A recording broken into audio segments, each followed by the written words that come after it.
Welcome back to the Trinity Classroom. I'm Michael York, and today we want to take a look at another one of those legal and regulatory issues, just so you understand that sexual harassment is no joke.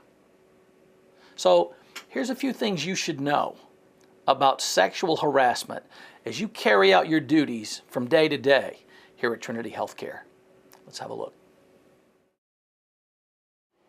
The items that we'll outline briefly in this session range from the scope and the purpose of this policy to defining sexual harassment, the behaviors associated with it, complaint reporting procedure, the discipline and liability, and your in-service requirement when it comes to understanding the policy on sexual harassment.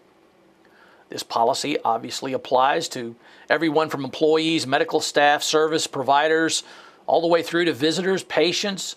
It's a corporate policy of Trinity Healthcare Services, Inc., which includes both Trinity Healthcare of Mingo and Trinity Healthcare of Logan employees. The purpose of this policy is to ensure employee awareness and education of the sexual harassment policy, to make you aware of its intent and compliance with federal and state laws, and to understand it is to be upheld at all levels of employment. Sexual harassment defined is really any advance, request, or even suggestion for sexual favors. It includes both verbal and physical behavior of a sexual nature, and can include crude, vulgar, suggestively offensive remarks, can occur when submission to the conduct is made a term or condition of employment, when submission to or rejection of the conduct used as a basis for employment decisions, or when the conduct interferes with the employee's work performance.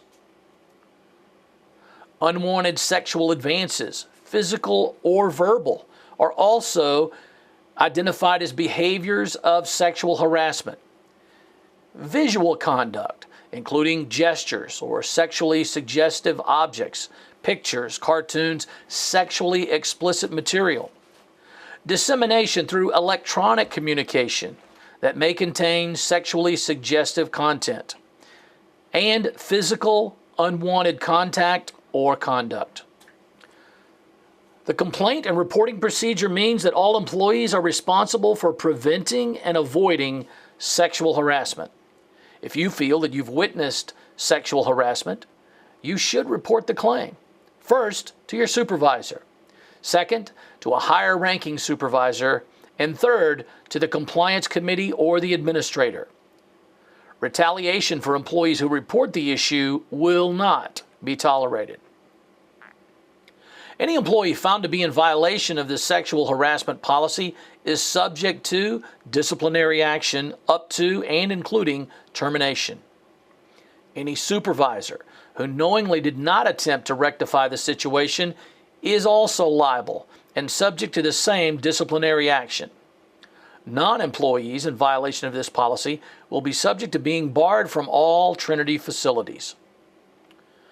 And all employees are required to sign an in-service agreement that they acknowledge and fully understand the Trinity policy regarding sexual harassment.